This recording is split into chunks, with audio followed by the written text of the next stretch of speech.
Hi, I'm Rob Rosenberg. Welcome to another edition of Brew, where for 8 to 10 minutes, we hope you'll join us for a good cup of coffee and discussion around the ideas of branding, marketing, and in today's case, the digital experience. Hmm. I'm again Rob. I'm president of Springboard Brand and Creative Strategy, and I'd like to introduce my guest, Chris Boyer. I'm very excited to have Chris on, and he and I get to flip the mic today. I've been a guest on his podcast a few times, and I'm delighted he'll join us today. Chris. Yeah, thanks, Rob, for having me today. I'm excited. I have my cup of coffee in front of me, and I'm eager Excellent. to have a good conversation today. So this should be fun. Wonderful. Yeah. Awesome. And you're doing okay during all this? You're holding up and Yep. great.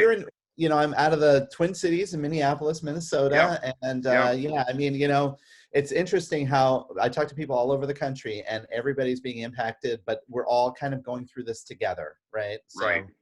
there Yeah. is some kind of comfort in that. So, but yeah.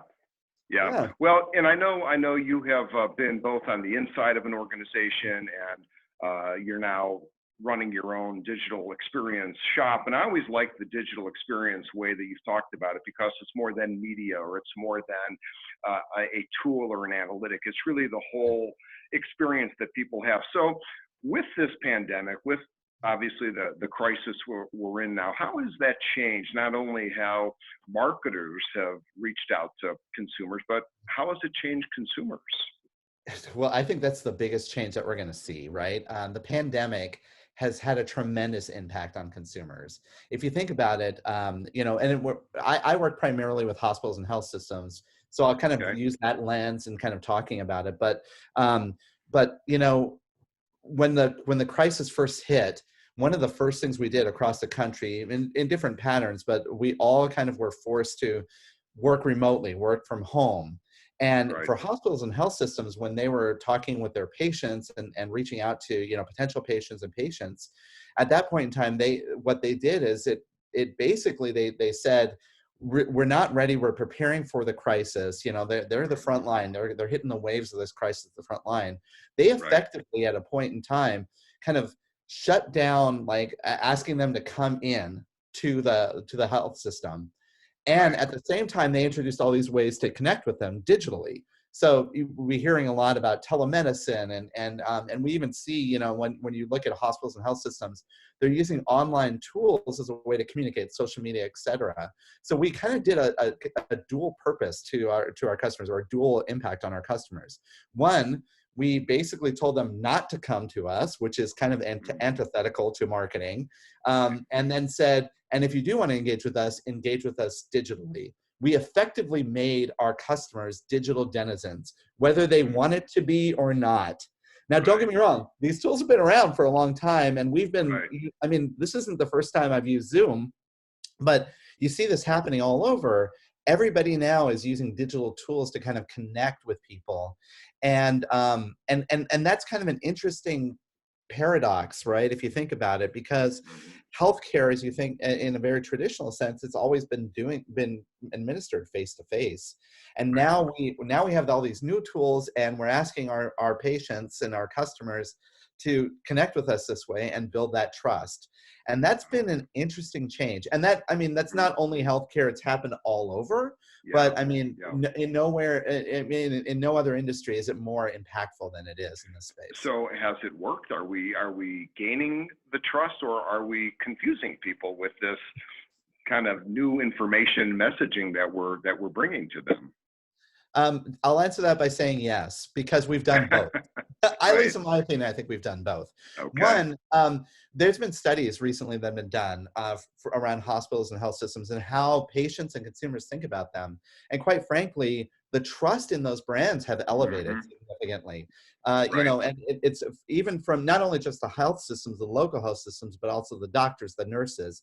That thing is that trust between the community and those institutions have just gone up and up and up, which is great. And I heard it was 85%.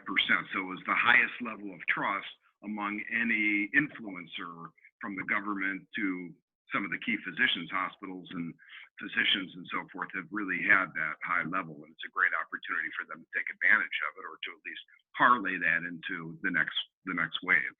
Oh yeah, absolutely. And I think that that's a really important thing as you look at your brand, is to understand that you do have that trust with your customers, with your consumers, with your patients.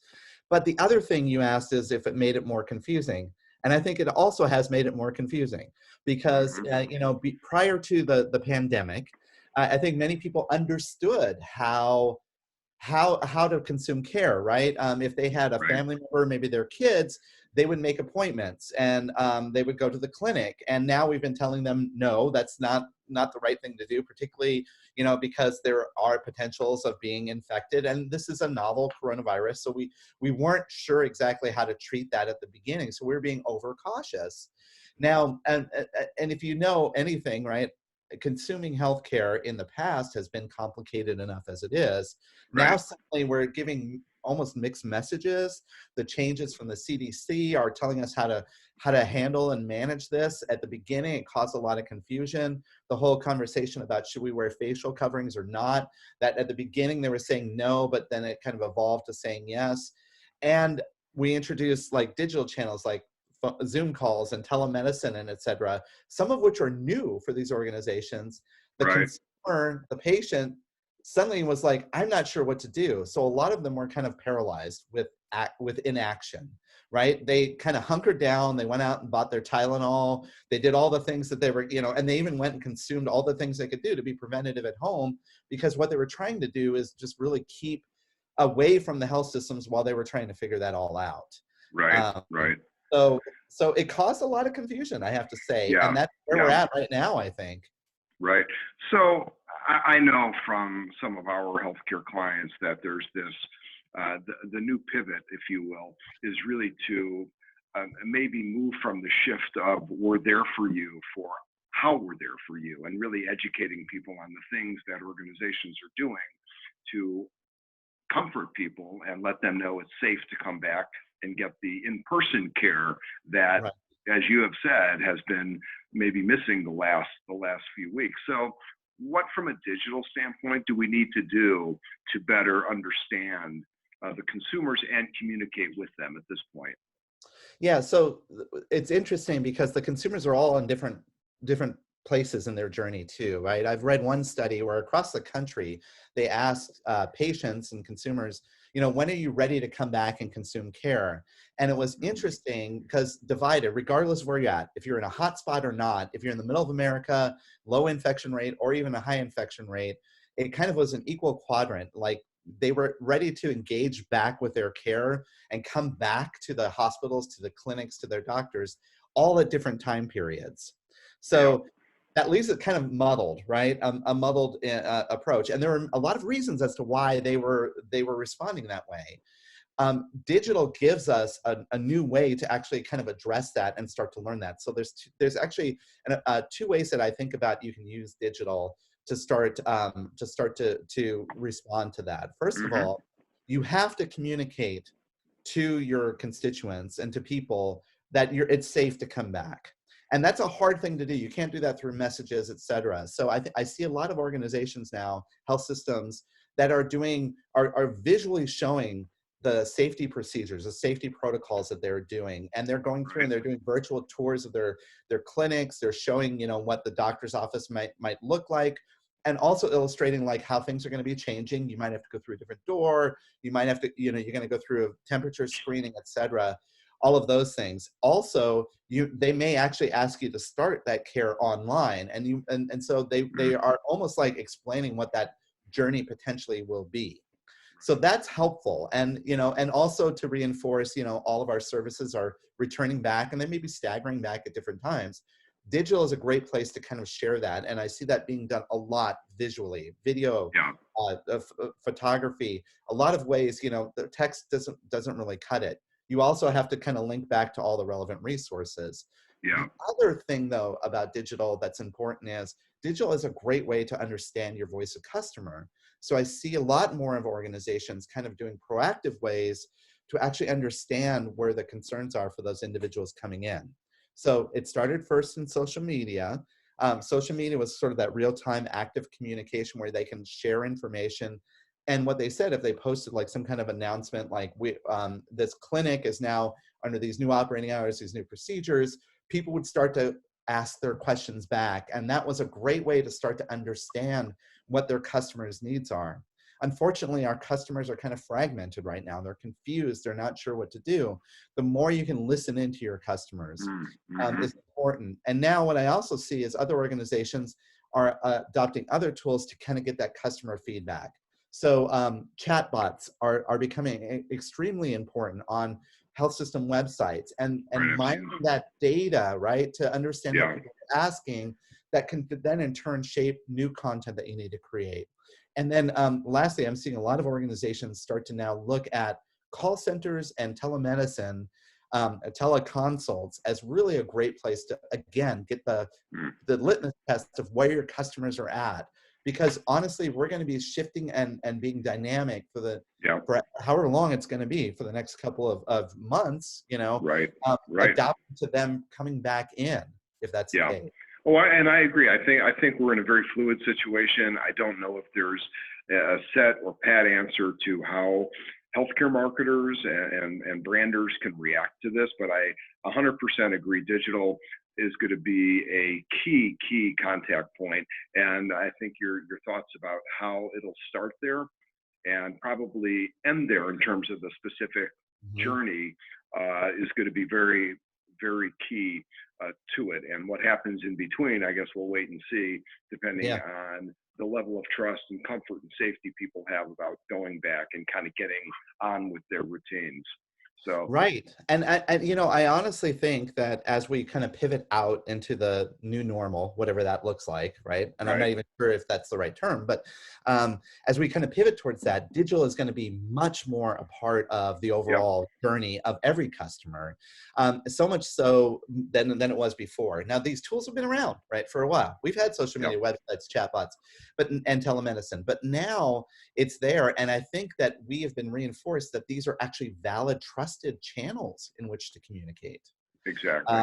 And so now Exactly. so now I see, I won't, I don't expect that people will walk away from telemedicine. I actually said early on, the telemedicine toothpaste is out of the tube. Now that everybody's seen it, they're going to love it. They're going to want it Yep. even when times are normal again.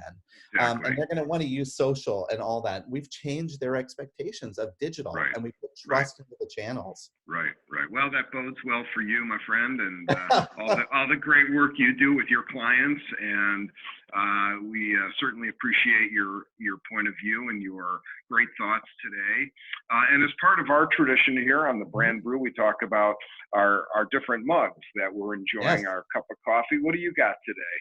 Well, today I am celebrating the before times of this virus. Last Ah, okay. fall, my wife and I were able to get out to Europe and do a very extensive 2.5 week trip to Europe. We really enjoyed it. I spent half of that time in London, the other half in Paris. This is from our London adventures, and I went to one of Oh, my favorite awesome. places is Abbey Yeah, Road. It was yeah, sort of like one of those things I wanted to do, and I went up to Abbey yeah. Road. We didn't get a chance to tour the studios, but we definitely got to walk across the crosswalk Oh, there and you get go. to see where a lot of the magic was created. So Yeah, this right. morning I'm celebrating the Beatles and Abbey Road. Yeah, awesome. We, my wife and I did that last summer as well, and we actually did a day trip to Liverpool, Oh, and wow. so kind of captured that. But that's subject for another time.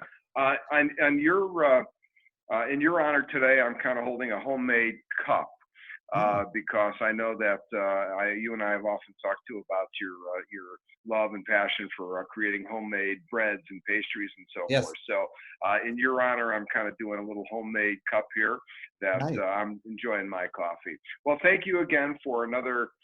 For joining us, Chris. It's awesome to have your points of view. And thank you for joining us for another edition of Brand Brew. And stay tuned for next week where we'll have more guests talking about branding and marketing in these difficult times, but also on the horizon as well. So thank you very much. Nice.